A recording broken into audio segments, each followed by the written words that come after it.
Hi, I'm Dr. Mercola, and if you've just finished watching episode 2 in Diet Against Disease, where you learned many chronic degenerative diseases are being reported in epidemic proportions and starting at ages much younger, we are seeing premature aging and the slow buildup of critical risk factors that are compromising health and vitality. Yet many of these threats to our longevity and deteriorations are being successfully treated with a cyclical, low-carb diet. It's reducing inflammation, allowing our bodies and our brains to heal, regenerate, and repair. If you've already purchased the series, you'll be able to go back and visit all of the detailed information again at your leisure and implement the suggested strategies. In episode 3, our discussion gets emotionally charged and far more personal when we talk about cancer and proper diet as therapy. Find out how a cyclical ketogenic diet shuts down pathways preventing the prolific spread to more cancer cells. Dive into the heated controversy that surrounds a cancer diagnosis and the best treatment options. And finally, learn about the early pioneers who weren't afraid to turn away from toxic drugs and towards alternative medicine so you could live a longer and healthier life. Currently, 1 in 2 males in the United States of America are diagnosed with a cancer before they die. That doesn't even count skin cancer. We're talking about solid tumors here. And so we've got an incredible epidemic of this disease process in the community. Oh, it's a tragedy. I've said it will probably go down as the single greatest fiasco in the history of medicine. Nothing else in the past would ever match what this cancer situation has created here. Nothing in the past history of medicine will ever be compared to the inadvertent death of these millions and millions of people based on a flawed theory.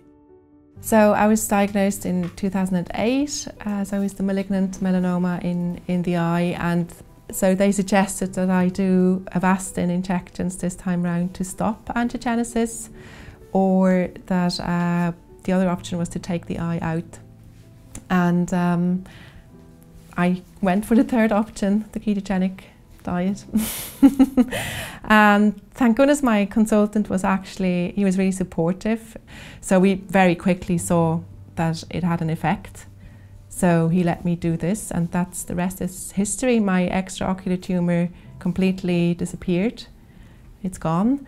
And the tumor inside the eye is a fibrous mass. It's not active. Hi, this is Dr. Mercola, and I hope you're enjoying the free series, and I want to give a special thank you to those of you that purchased the Fat for Fuel online course. The online course is designed to help you implement the tools and principles you've learned in Diet Against Disease so you can start achieving your health goals today. So take advantage of this limited time, massive savings during this free screening of Diet Against Disease. Learn more by clicking the link below. So this goes back to a few years ago, is that right? How long ago was this? When you got diagnosed with thyroid cancer? That was in June of 2011. So after I had the bilateral neck dissection, the cancer marker was continuing to go up, which was, I couldn't believe it, because I just had 38 lymph nodes removed out of my neck, and they were thinking that that was the cause of the cancer, and they were kind of saying, well, we're kind of at the end of the rope. There's nothing really more we can do. They thought you were going to die? Well, they didn't actually say it like that, but basically that's what they were saying. That just there was no options. Can you remember what it felt like? It was very devastating, actually. I mean, I was way too young to die. I was not ready to even go down that path. And I pretty much I just kind of carried on. And then when I hooked up with Dr. Bush at a conference, he was the one that totally changed my outlook. And he was the one that helped me realize that, I can try to get cured by eating properly. Since I started with the alkaline diet, every time we do lab work, the thyroglobulin, who's the cancer marker, it actually keeps going down and down and down. My diet is putting my cancer in remission. Dale, tell me, what was your diagnosis? Ovarian cancer. I was diagnosed in 2009, and they thought my stage would be 3 or 4. This is pre-surgery. My CA-125 was in the 4,000s prior to surgery. I did 3 rounds of chemo, had surgery, had very aggressive surgery and very aggressive chemo. But I'm an optimist. Do people die of those types of cancers? Of course. That's one of the most aggressive cancers that there is the ovarian cancer. They always look at you like, oh, you know, you have the big one. And I said, well, you know, I'm optimistic and I feel like there's a lot to learn from this, and that's the way I'm going to approach it. So how long did they tell you that you're going to live? Oh, they don't tell you that. They don't tell you much of anything, honestly. You read everything online and they tell you not to pay a lot of attention to it, but I think, you know, if you get to the 5-year mark, that's a good thing. And I think I already knew about food as medicine. I don't know that I used those words, but I, you know, knew that nutrition would come from the inside out. But I was appalled when I went into the chemo lab to see that they had candy and cookies and soft drinks. It was just crazy to me to be in a medical area where they would serve you the kinds of things that anybody would know, whether they had cancer or not, weren't supportive of good health. I was doing the paleo diet, and then Dr. Winters was doing our blood work regularly and wanted us to keep our inflammation levels low.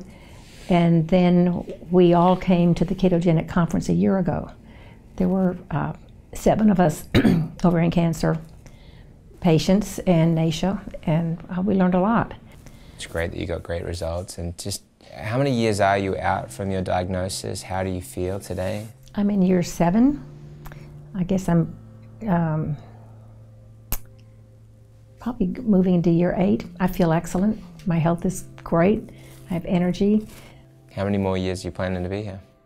I probably will be here till I'm at least 95. You believe that? Mm-hmm. So you're probably wondering, if there's so many success stories from healing from cancer using diet and lifestyle changes, why does the medical system keep pushing treatments like chemotherapy and radiation? But aren't there success stories from them too? The answer to this question is a surprising one, as I found out when I talked to Dr. Zach Bush. There's a lot of people on both sides of the debate when it comes to chemotherapy, because it does look a lot like, well, perhaps that's the last resort for somebody, or you know, these things seem to work. I know Bob X, he used chemo, he's alive today, he had cancer, chemo saved his life. I mean, you formulated chemo, what's the truth? So the amazing truth about not only chemotherapy, but radiation and any other treatment that you might reach for in the Western medicine bucket is that it can only be a Band-Aid. It is not the root cause of why that person got that condition, whether it's cancer or diabetes. The pharmaceutical is not the solution to it. All it is a Band-Aid that you can throw on temporarily to move you in the direction of an opportunity to change. I believe that the reason chemotherapy really works the best is because it makes you pretty nauseated and changes your metabolism. It forces a radical change in your diet, most of all, starvation. We're talking a lot about the ketogenic diet and the power of these ketones when you're in this kind of starvation state to kill cancer cells. I'm not at all going to be surprised if in 10 years that we found out that if there was any ability for chemotherapy to help, it wasn't because it was killing the cancer cell, it was because it was keeping the person from a normal process and increasing the amount of ketosis they experienced from the illness they were getting from the side effects of the drug. We've never randomized and controlled for these issues. We've never put people in diet groups to say, okay, you're going to fast in these patterns just like you would if you were on a chemotherapy regimen, to find out if it's simply the fasting patterns that are going to naturally occur over the course of a month of on and off chemo. I think the nutritional changes that underpin that clinical regimen of a chemo thing have all as much power as the chemotherapy itself. Something that's sobering to realize is that if you gave enough chemotherapy to actually kill all of the cancer cells in somebody's body, you would kill them instantly. Chemotherapy can only slow down the cell division long enough for your immune system to catch up and actually fix the problem. They are never the thing that leads to cure. Your immune system and your body's reconnection of communication at the cell level is the only thing that can lead to long-term remission and cure. And so chemo can only, at best, be a part of the puzzle towards that goal of reconnection of the cell level. So if you're going to go do chemotherapy, make sure you're doing 1,000 other things to change your environment, change the way you eat, change the way you fast, change the way you hydrate, change the way you exercise, change everything. Because we know that it was a perfect storm for that cancer to create. And so to throw in one little tool like chemo or radiation or surgery or all three, it has nothing to do with this big, massive, complicated ecosystem that led to your cancer in the first place. Hi, this is Dr. Mercola, and if you're enjoying the education provided in this free film series, please share it with your loved ones by clicking on the link below. It makes a massive difference as you'll be providing them with potentially life-altering information to help them take control of their health. So radiation produces reactive oxygen species that damage the DNA and damage all these other things from the interaction of the radiation beam with water or whatever, and makes reactive oxygen species. And they also damage right away, the ray will damage the biomolecule itself. But you know, if you can achieve the same thing without radiation, why would you do radiation? But then we have there's papers coming out of Europe now where soft palate cancer, Paleolithic ketogenic diet used alone without any radiation and chemo, are showing remarkable therapy. I think a metabolic therapy without toxicity will do far more to resolve this disease and manage the disease than putting patients at risk with other kinds of. We've made cancer seem like the only way you can get rid of it is you have to do radical surgical procedures and toxic chemicals and radiation, and that's nonsense.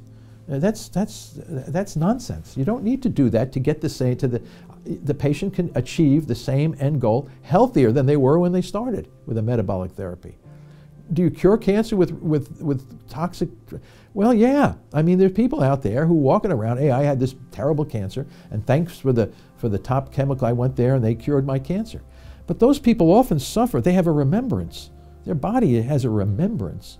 Oh, you were poisoned at one time. You took this terrible. That increases physiological entropy, which is disorder. And we all die from entropy. Entropy is just, we return to equilibrium. Second law of thermodynamics. The second law of thermodynamics. We're battling entropy our whole lives.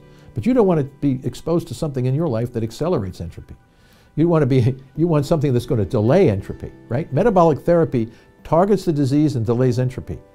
Yeah, chemo targets the disease and increases entropy. And if you have a choice to say, if a cancer patient were to go and say, listen, there's a possibility that metabolic therapy could help, or you can go standard of care. Well, what's the difference? And you explain them. What do you think the patient's going to choose? They're all going to go metabolic therapy. So, especially as these positive cases begin to accumulate. So we're seeing more and more of them. And there's some case reports being written about these guys. And now, you know, as this continues to increase, the momentum to do it and to be understanding of it will increase. And again, it's going to be a tidal wave of people. It's coming. The It's tsunami's coming. It's coming. coming. It's coming. It has to come because we can't do what we've been doing. It doesn't work for the majority of people. And I think it's going to come. Some of these people their whole body is full of metastatic cancer, and they're coming to the clinic. Can you help me now? Well, normally you'd say go home and see hospice. They put them on metabolic therapy, and within a few months they're fine. This is impossible.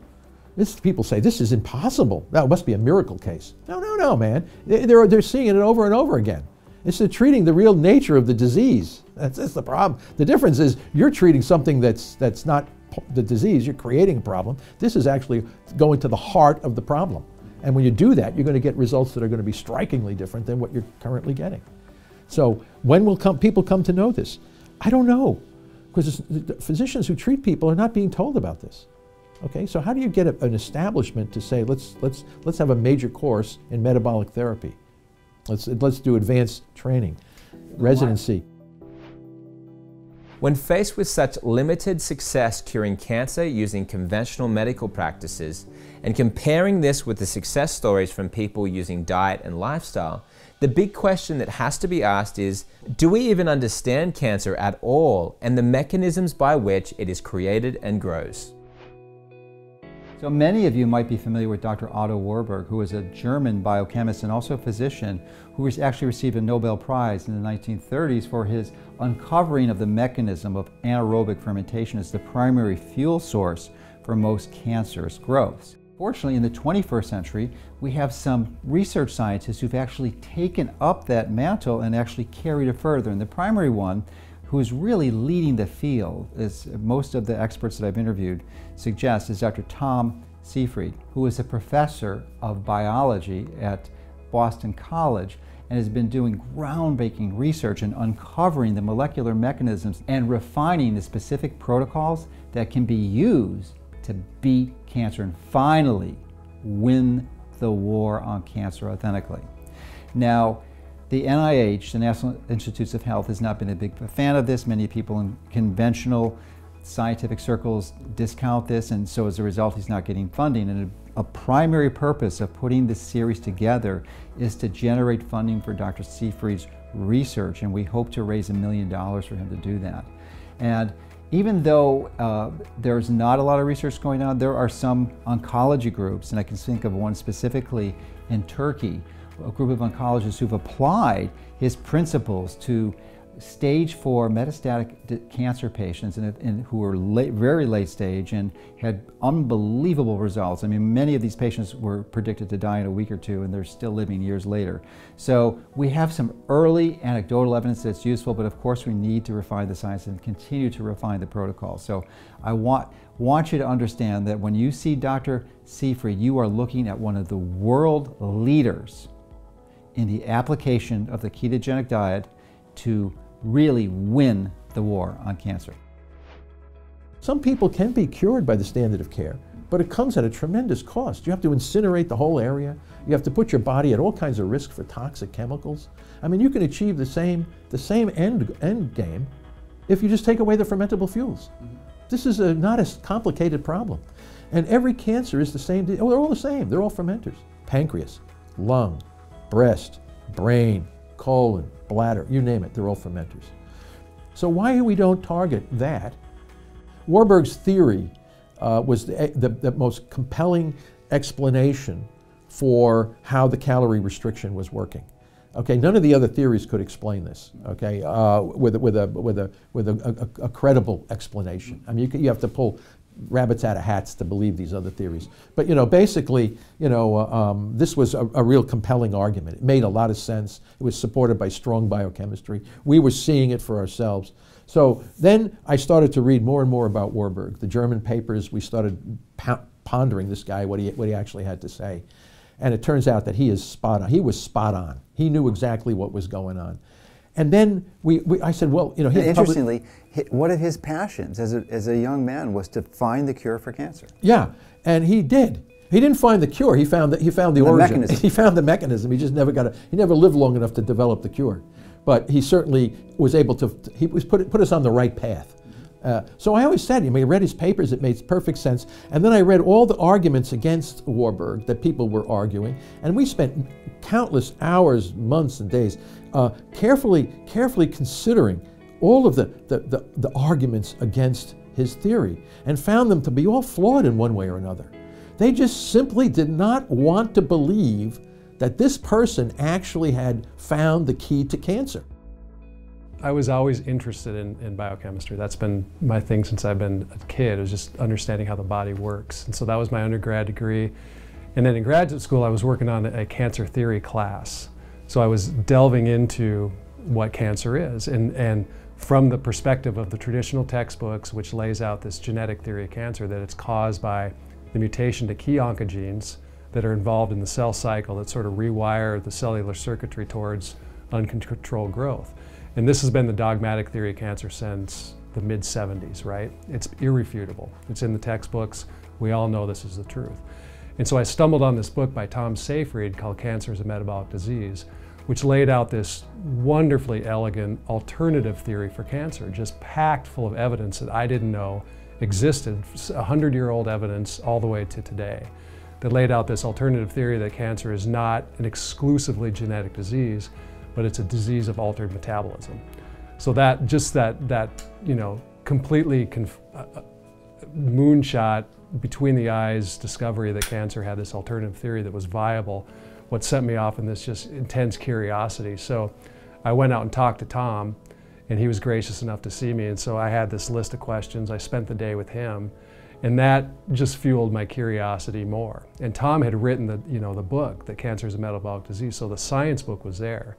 But what wasn't there was this beautiful story about, this goes all the way back to a German scientist, Otto Warburg. So there was this rich narrative of this historical thread that I wanted to tell so that anybody could understand, and it was a story of kind of scientific redemption. Warburg was cast aside as this kind of, quack almost. He was a stellar scientist, but this was a scar in his career. Everybody thought this theory that cancer was metabolic was just silly by the time he died in 1970. And so really Tom revived this theory back in about 2012 with his book, but it was already stumbling. The Cancer Genome Atlas Project, which was this huge governmental effort to sequence the genes of cancer cells, had already showed that there was this extreme heterogeneity in the cancer cell. It's very difficult to find a consistent, signature of mutations from one cancer type to the next, which is supposed to define the genetic theory of cancer. So it was sort of already on the ropes, and most people didn't know that, but then Tom came along and presented this alternative theory. And now, it's only been a few short years since his book, but cancer metabolism along with immunotherapy is the hot topic for sure. There was a New York Times article in May of last year that talked about Warburg.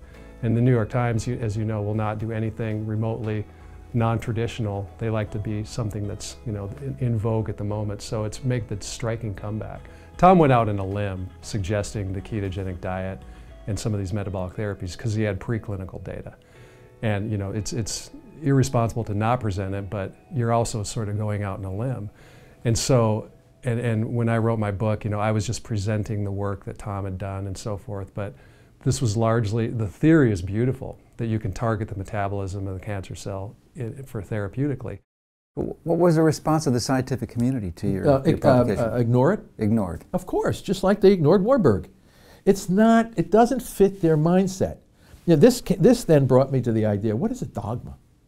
A dogma, and I talk about this, right? Dogmatic thinking is incredible. It's more powerful than any gene. There's no gene known, no series of genes known that are more powerful than a mental dogma. And that goes back to religion. I mean, people who have different religions. You could be Christian, Jewish, Muslim. It doesn't make any difference. You are associated. Your brain and your existence is associated with that dogmatic view of life. And it's very hard for somebody to switch from one religion to another. It's almost impossible. People would rather die than do that. Okay, you've spent your whole adult life thinking a scientific problem was related to a particular explanation, which is a gene theory. You've got many grants on this, you become comfortable in understanding this, and then someone comes along and says, it can't be that. What are you going to do? Oh yeah, I think you're right. You're not going to say that. There must be something wrong with the way you're thinking. And if there isn't, we must ignore it. It's just that simple, because it's too disturbing. So a pharmaceutical company has got every incentive to not, I don't think these guys are necessarily malicious. I think their incentive structure is just screwed up terribly. So their incentive is to de-risk the process. It takes about a decade and $1 billion to get a drug from conception to approval, right? So it's an incredibly expensive process. And when they do that, so they're incentivized, if there's a drug or mechanism they know that works, they're incentivized to just make a tiny incremental improvement. And that's not what we need. We need people to have bold ideas and swing for the fences, come up with entirely new treatment paradigms. But they're not doing this. They're doing these tiny differences in targeted therapies. They know they'll get approval, and it doesn't move the needle on cancer. So you honestly do believe that people are dying because of people's dogmatic views? Oh, absolutely. Yeah. Because you're focusing on therapies that are not based on what the disease is. They're using immunotherapies. This is based on the gene theory. Okay, the tumor cell is making these surface molecules that are stunning our immune system, and we're spending millions and millions of dollars. This is nuts. And a lot of these and why are we not replacing toxic chemo? Because we haven't been able to come up with a good gene therapy based on the gene theory that would say we can replace chemo and radiation. It's not happening. And every time we turn the news on, we have a new breakthrough. Oh, this immunotherapy, we're going to put $100 million, the moonshot. President Obama's moonshot is a moonshot. You might as well take the $100 million and put it into a capsule and send it to the moon, because it's not going to help anybody on this planet. So it's just, You know, it's just a waste of massive amounts of money. You have the NCI, you know, supporting a National gene theory. Cancer Institute. Yeah, National Cancer Institute. And you have all these pharmaceutical companies all in bed together. Everybody's backslapping, everybody's making a buck, and we're sacrificing all these millions of cancer patients on a flawed theory. You know, you tell me what's wrong with this, right? To come up with new solutions, you have to look at a problem differently. As more medical practitioners free themselves from looking at the problem of cancer through the eyes of the flawed gene theory, they free themselves to look at new solutions, and the amazing thing that they are discovering is that the answer is simple and has been right in front of us this whole time. Well, interestingly enough, in my own process, over the last 25 years, I've been a student of integrative oncology, trying to learn everything I can about conventional and non-conventional oncology, and even traditional applications and treatments of oncology. And what I've seen happen in the last 2 years in the communication and the understanding of cancer per se, and the connections being made with people who play different roles in the field of medicine around cancer, I've seen more happen in the last 2 years than I've seen in the previous 23 years collectively. So it felt like we were kind of running in quicksand for many, many years of not getting anywhere. The paradigm was very fast and, you know, furious to hold on to this concept of the tumor and the gene being the cause and effect of a cancering process. And the conversations in the last 2 years have just been explosive, of really taking us down what they're now calling precision medicine. As I've said, naturopaths, homeopaths, acupuncturists, and Ayurvedic doctors and functional medicine doctors have been saying and doing precision medicine for hundreds of years, if not thousands of years. And so there's a conversation that's changed. There's a deeper understanding that there's a lot more to cancer than just the tumor or the tumor cell. There are finally recognition that there's a metabolic aspect to this condition. Thank you to the work of Warburg, that it only took him almost 100 years to come into our conversation, thanks to Dr. Thomas Seyfried's work. Cancer is a metabolic disease, whom I'm have such gratitude for having that work come into the world, because it's part of an ongoing conversation change in the field of oncology. So this country is finally starting to get into the conversation where places like Germany are about 30 years ahead of us. They've been doing this a little bit differently for a while, and it's feeling like there's more hope for patients with cancer more than ever. Cancer is affecting 1 in 2 American males and 1 in 3 American females. So it's a pervasive issue, and fortunately we've got Dr. Zach Bush, who has actually done cancer research funded by the NIH at the University of Virginia before he actually shifted into natural medicine. So I'd like him to share with us, from his perspective, the importance of the nutritional interventions to form a foundational basis for the treatment of cancer. So my chemotherapy background, I was developing vitamin A compounds as chemotherapy. And so you would think that I was smart enough at the time to say, wow, vitamin A, that comes from a carrot, maybe we should eat carrots. But it took me 4 years of studying vitamin A before that little simple reality dawned on me. So vitamin A comes from our nutrition, and it's just one of the many, many compounds that kills cancer. And in the nutrition world, it's easy to change. This is one of the easiest changes that you can possibly make to radically change your biology. You can go from a state of just huge dysfunction to just minutes and hours later, totally different biology by changing what's on your plate. And so, you know, in a nutshell, you want to eat low on the food chain. You mentioned, you know, in other parts of this documentary, you're talking about heavy metals and all of this and the big fish and all. Well, my goodness, if you go low on that food chain, all that toxicity really diminishes quickly. It can't be emphasized enough that we should be growing our own food. Critical piece of getting the medicinal quality back in our plants. Yeah, so eating clean on the food chain, and then paying attention to not only the quality of the food, but the timing of the food. And especially considering a valuable tool like fasting. Yeah, fasting is huge. It's been taught in every religious practice out there for thousands of years. And you know, whether we're coming at this from a ketogenic diet standpoint or just the reality of these short-term, long-term fasting cycles, But one of my favorite things is it releases you from the belief that you have to be eating constantly. And it gives you the opportunity to say, wow, I can thrive with mental clarity 4 days into a fast. It's truly an experience that's worth having. If you've never fasted before, you should try a 5-day water fast.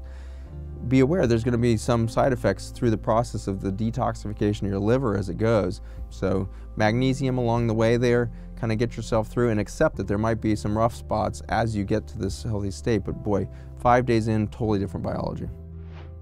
You want to use a multi-step approach. When you use this wide variety of complementary protocols or approaches, then you're going to be able to successfully address the fundamental flaw, which is the mitochondrial dysfunction. So diet against disease is, without question, a complete solution. However, when you're using it for advanced stage cancer, you have to be really careful, and you just don't want to rely on your diet as the sole solution.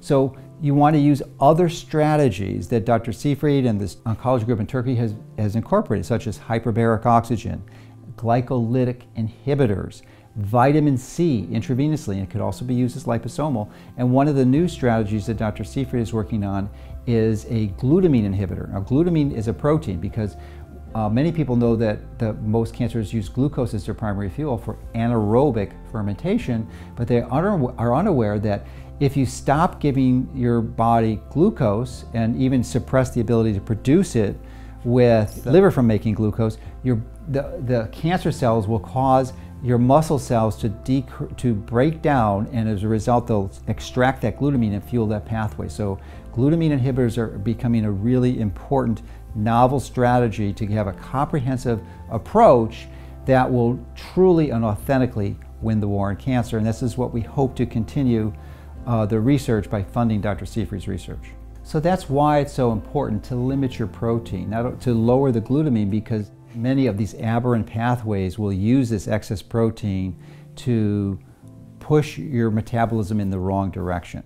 Tell us about your role as a nutritional therapist and what other specialties come into play to support people with cancer. Yeah, so as a nutritional therapist, I work with, in my case, only with cancer patients, and it is really using foods as, you know, a support tool. I look into obviously low carb or ketogenic approach if that is suitable for a particular patient. The emotional component is huge. So sometimes people come to me because they want to work on their diet, but it turns out there's so many other things that we need to cover first that I feel will make a much bigger difference to a patient than working on the diet. And that could be, as you said, you know, emotional components first, and if they're psychologically in a really bad place, I think food is not really the first concern for me as a therapist, and I need to make sure I'm very much conscious of referring on and really making sure it's, you know, that client is safe as well. And you know, it's always identifying where is a particular client at and how can I best support them. And it can be various things, not just nutrition, it's also lifestyle. I work in sort of functional medicine, functional nutrition framework, and you know, lifestyle can for some people make an even bigger impact, at least at the beginning, than just, you know, making major dietary changes. So it depends, yeah. Well, I had 16 tumors in the liver. That's never good. Wow, they thought you were a goner. You know, the really interesting thing was, I've never seen people look at people as if they were dead. And some people, the ones who were knowledgeable, were looking at me as though I was dead. And they had this subliminal shock that here's Hugh, who I've known for 30 years, and he's about to die. And it was slightly off-putting to be looked at as though you're dead. Zach, tell me how bad his situation was. I mean, from a conventional viewpoint, I mean, you've been a conventional doctor, and I'm sure that there would have been a time when you saw a case like his and you're like, this guy's a dead man walking. That's how he got talked to by certain people. I mean, as a doctor, seeing his numbers, I mean, is it true? Like, could he have died? Yeah, so he came in unknowing that he had cancer. He was having some skeletal pain. he was kind of dealing with it, pretty tough guy. And then just on general screening, his PSA came back the highest I'd ever seen. So he ended up having evidence of metastases through many of his bones in his skeleton, pelvis, ribs, vertebrae, skull, and in his liver. So he was really riddled with tumor all over the body. And so Hugh was in a unique situation where you have a gentleman come in for annual screening and then leave with the information within a couple weeks that he may have only weeks to live, and that there's really no therapeutic options that would be expected to reverse or cure his condition. And so it's a relatively dramatic story of hope, I think. I am what you would call totally healed. My PSA has dropped down to levels that are described as indetectable, and they have been there ever since. The tumors, the 16 tumors in my liver and the other tumors abounding between here and here, have completely disappeared within about a month or two after I met Dr. Bush. So yes, I was completely motivated by Dr. Bush's totally unique take on how life could be seized and extracted from otherwise impossible situations. Very motivated by that. And I believed him because, you know, his reputation and what I knew of him instinctively and what I knew of his background, and being a scientist myself, everything he said made complete sense to me. And it's exactly how things worked out. So in terms of cancer, I would have to say, as healed as one could possibly be. Lots of other things in my body started to work much better. So I didn't just get rid of the cancer. And I don't want to get into graphic details of health, but everything about me, I mean, people were looking at me and thinking, wait a minute, Hugh, you're 66, why are you looking 40 or 50? And so what I'm saying is, apparently it just wasn't the cancer that was killed. So many other things were regenerated and refurbished. Hugh tackled it. He's got a personality that he's just show him the mountain, he's going to run up it. Tell us about his numbers going down, like where did he go from and to? What was the protocol he used, and how can the person watching implement that? Yeah, first thing first, get rid of the dangerous emotions there. So the fear and guilt piece he tackles head on. The next piece he tackled was nutrition and dietary support. His numbers were dropping within 3 weeks of starting nutritional protocols. He had started exercising regularly, he was sleeping on a schedule, he was hydrating aggressively, he was supporting with a bacterial intelligence that he had never seen. He was supporting his mitochondrial metabolism. And so the following 4 years really told the amazing story as he stayed in remission. Imaging within 6 months showed every bone in his body. Not only was there no cancer, where the cancer had been was completely healed. In the Western medicine world, we call those miracles because we don't have a way to really wrap our head around what happened there. But we get to see enough miracles now happening around our clinic and everything else that I'm confident that there is a biology unfolding that tells a pretty cool story. We are all programmed to heal. And if we're given the opportunity to do it and we have a team around us to really love on us, and that can be a family, it can be a community, a church, it can be, you know, whatever you can throw around yourself, but you surround yourself with the right environment and the sky's the limit. There's a sense of well-being that translates from here to all those that I love. All of these people, these things require energy, focus, attitude, love. All of these things come down to the cellular performance. Everything comes down to cellular performance. And so my sense of well-being shows me the effectiveness that I'm very, very grateful for with all of these people. And it shows me that I can keep doing that for hopefully a long time. We've got an incredible epidemic of this disease process in the community. This is the end point of a lifetime, decades of chronic inflammation.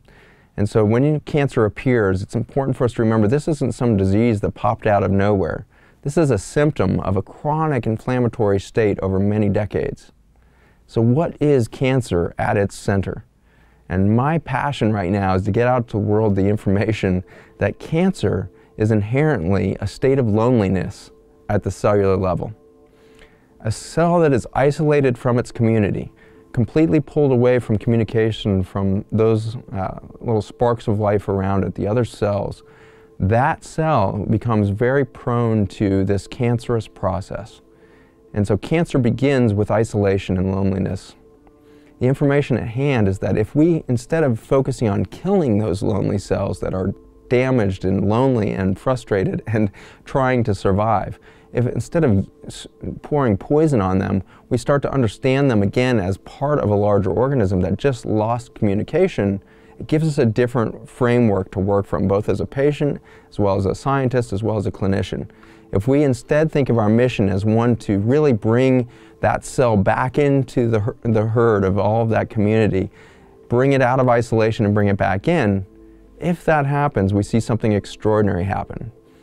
It's called apoptosis, or programmed cell suicide. Apoptosis is a natural born capacity of that cell. And the way to turn that cell suicide on is say, you're not alone. You are here in a huge body of 70 trillion cells that still has the capacity to love and connect to you. And if that happens, the cell says, oh my gosh, I'm so damaged, I'm putting a threat on this larger body, and apoptosis and programmed cell suicide happens. And so I really love the message for a cancer patient who's just been diagnosed. Can we reconnect you to your community of cells? Can we reconnect so completely that those cells dissolve in real time? And that's the stories that keep pouring out of our clinic and hundreds of other clinics around the world. People are healing from cancer. And the only way that happens is for this cellular communication to get back in touch, re-include those lonely cells, those cancer cells, back into the larger organism, practice that community event on the biochemistry and cell level. It's interesting to realize that the worst penalty you can give a human being is put them in solitary confinement. It's been known for thousands of years. We do it in the military, we do it in our special ops, our CIA, we certainly do it in prison systems. You take somebody out of touch with humans and you leave them in total isolation for 5 to 7 days, and they've all got complete neuroses. They're hallucinating, they've lost touch with self, they're completely losing grounding of who they are. That's the ultimate penalty for the macro human that you're talking about, is leave them alone for a few days. Cellular level, no different. Leave a cell alone for a few days, starts to look like a cancer cell. So how do you keep a cell from being isolated and lonely? You start with excellent nutrition and you do it constantly. You have to fuel these machines. Eating a healthy meal a week and then letting things slide the rest of the week because you're busy isn't going to cut it. We have to have a daily conviction that this is a lifestyle. This isn't a diet, this isn't my Saturday routine, this isn't me going to the gym. This is me waking up, loving myself so much that I'm not going to check that email list until I do what's right for me. I'm going to hydrate, I'm going to exercise, I'm going to eat the right stuff, and I'm going to fuel the machine. And in so doing, the machine makes the communication network that's going to keep your cells in touch. Tammy Wilkerson is a woman who has been on an amazing journey. Tammy faced the challenging situation in which Western medicine came at her with one solution to her thyroid cancer, which was surgery. And this is kind of the story of where you keep doing the same thing and expecting a different result. And so she didn't get one surgery, she ended up with multiple surgeries and this huge neck dissection that removed all of the lymph nodes from her neck, most of the soft tissue from her neck, every ounce of thyroid from her neck, stripped it out of there. The thyroidectomy and the removing of the lymph nodes didn't actually take down the cancer marker. Right, my marker actually went up. Do you think that it was not essential for you to get those surgeries? I would have rather taken a more natural approach, but honestly, I didn't know anything about this. I just kind of did whatever my doctor was telling me to do, and that's kind of how it all happened. You know, I didn't have somebody, and actually my endocrinologist, I asked her at one point if she really knows what she was doing for me. She didn't really know, she really didn't know how to handle a case like mine. And so I just listened to her, which in hindsight I probably should have gone a different route, but I didn't know. Yeah. I wish I had known. I really didn't do any research. I wish I had. The failure, you know, if there was one, was to recognize that every surgery the closure of that last surgery, her numbers kept going up. So they kept doing surgery, removing tissue, and her numbers kept going up, which in hindsight, certainly hindsight 2020 here, should have warned them that there was cancer somewhere else than the neck. So she got the neck stuff, surgery, what next? When she came into our clinic, you know, they had realized the mistake that had been made, and they'd realized, wow, sorry, the cancer really had escaped that neck and thyroid probably long before any surgery had ever been done. And so she ended up with really no options in the Western medicine world, and here's you've got a young woman in her 40s with young kids and everything else, and you have to sit down and say, you know, we've got nothing in the toolbox left. And so it was one of those wonderful moments, though, and this is, you know, so many patients I've seen come into our clinic with cancer now who end up years later saying that cancer was the best gift I was ever given. And that's an important thing, I think, for all of us to enter into a race knowing that if a challenge has been put in front of us, it gives us the biggest opportunity we've ever had to prove life deeper and more fully than we've ever lived it before. And she took that challenge on, and she's a good example of somebody who's been at it now. She and I have been working together for 5.5 years or something like that, and so to do anything for 5 years daily is a real commitment to life itself. What's your final message to the person watching? What would you say to that person that's sitting, watching and listening to your story and wondering what hope there is for them in their situation? They're suffering or battling, fighting something, or maybe it's one of their loved ones that is. And I think we're all hanging on to hope by a thread. We're just not sure. What would you say to that person that's listening? Don't ever give up. There are ways to work through this. There's plenty of help out there. There's food. There's natural remedies. You don't want to give up because you don't want your life to end. It's just not. It's not time. And there's so much more to life. I think she really has lived that story of excellence of, I want to be here, I want to stay for my kids, I want to stay here for my own journey, and I'm going to do the details. And so she's taking care of her family, often preparing different meals for them than herself, and I mean, her dedication has been extraordinary, and nobody can make that for you. You got to dive in there and you got to make that your priority. Do you love yourself and this life enough to make those small detailed decisions every day? And for those of us that haven't been faced with that cancer or that diabetes or that autoimmune disability, that's the question to us. You know, do you love yourself? And so my encouragement is, you want to preventive medicine, love the hell out of yourself right now, right today. When we shift our understanding of cancer to recognize that it's a metabolic disease, it's amazing the results that can be achieved by harnessing our body's natural ability to heal itself given the right tools. But in order for this to have the most effect, people need to hear about it. Scientists need to research it further and gather irrefutable evidence so that the paradigm shift can occur within the medical world and more people can have access to these life-saving techniques. People are needlessly suffering and dying for want of this vital knowledge, and it breaks the heart of those who know, like Dr. Thomas Seyfried. I think it's hard for you to watch what you're seeing right now, isn't it? When it comes to like... Oh, it's a tragedy. I've said it will probably go down as the single greatest fiasco in the history of medicine. Nothing else in the past would ever match what this cancer situation has created here.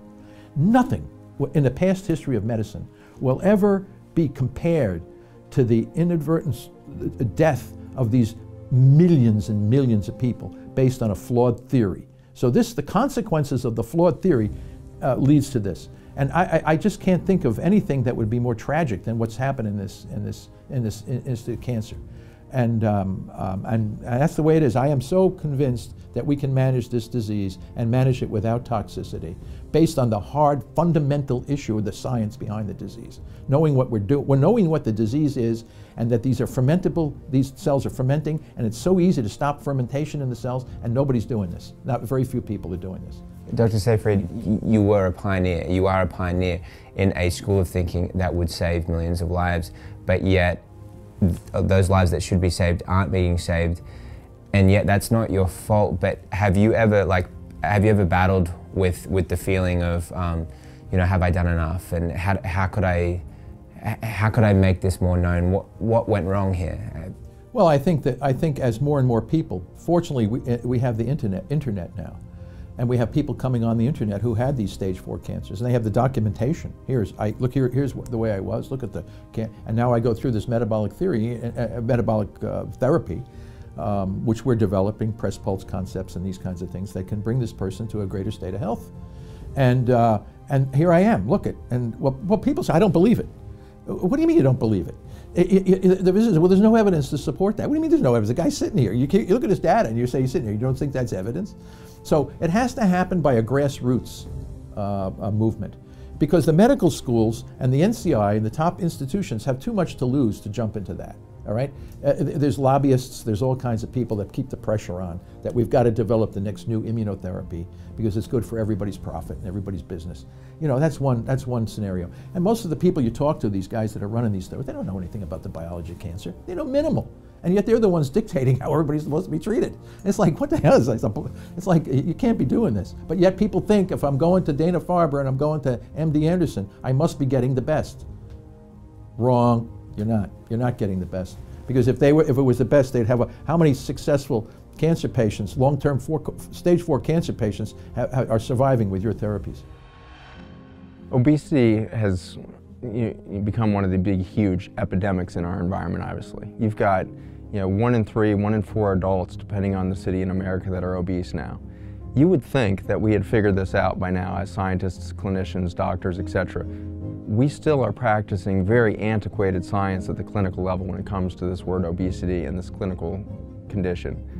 It's easy as a scientist to kind of boil that down to some theoreticals, but very few things are as intense as being overweight or being obese and being out in the community. For somebody who has to walk out into the world with obesity, it is something that is a really enormous psychological challenge as well as physical challenge. Nothing in my body functioned right. Everything hurt. I literally could not take more than 4 steps without extreme muscle burn. Everyone thought I was nuts.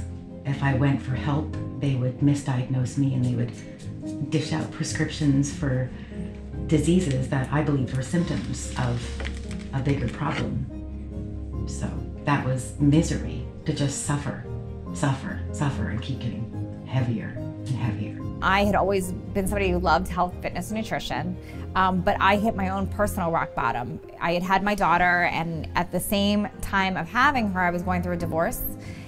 It's like the perfect storm. So you're eating more, and you are feeling down, and then you gain weight, which is also making you more depressed. So it's just this perfect storm of things going on. It makes you depressed, you eat more, you feel tired, especially if you're eating the wrong foods, you don't have the focus or the energy, so you just go down this bad rabbit hole of things. And you have to find a way out.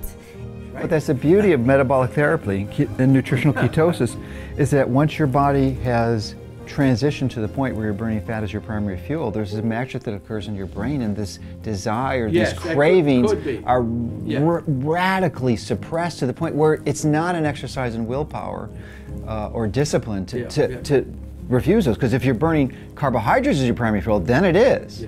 But that transition makes it easy. So you just walk away and say, fine, I used to like it, but I don't need it anymore. I was able to get on the ketogenic diet, and within 90 days, I went from probably a size 14 to a size 6, under 90 days. And immediately saw my body change, more muscle tone, and it really was changed almost overnight. That's the most profound thing that happens with a ketogenic diet, is people are so surprised at how much weight they can lose. They've struggled, they've tried the Beachbody, Whole30, all kinds of things, and they haven't made weight loss. And all of a sudden they kick into real ketogenesis, and the weight just starts plummeting off of them.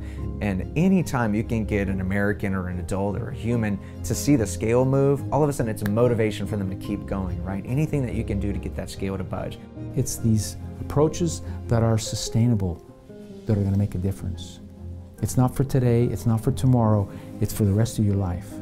So if you liked this episode, as I sure hope you did, then please come back for episode 4. We're going to talk about the problem that challenges 2 out of 3 Americans being overweight or obese, diabetes, heart disease, and effortless weight loss.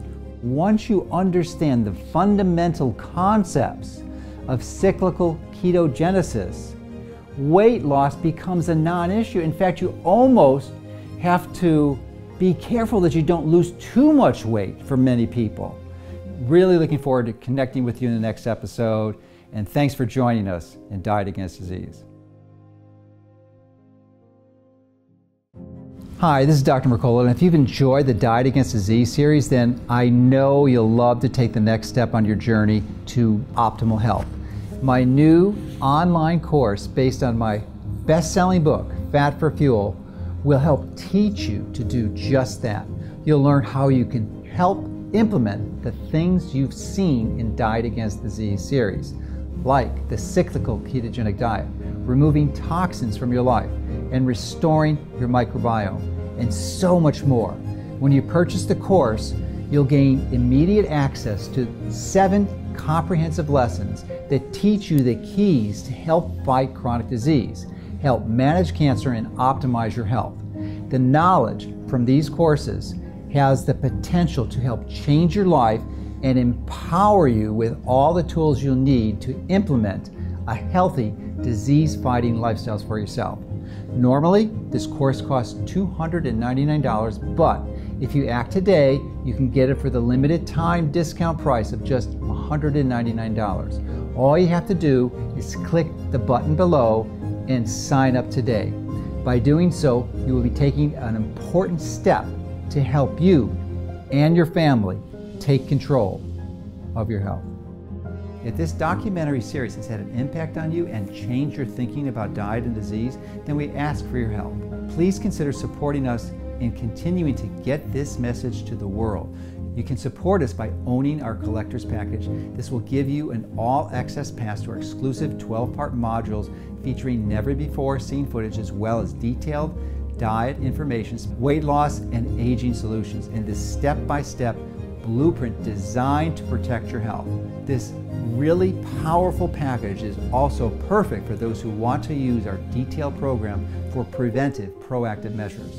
So by owning the Diet Against Disease Blueprint today, you'll also unite with us in our mission to save even more lives as we donate a large portion of all sales to charities, including Dr. Seyfried's groundbreaking cancer research, which could change the way the entire world treats cancer. And literally, at least in the United States alone, cut down on 1,500 needless deaths from cancer every day.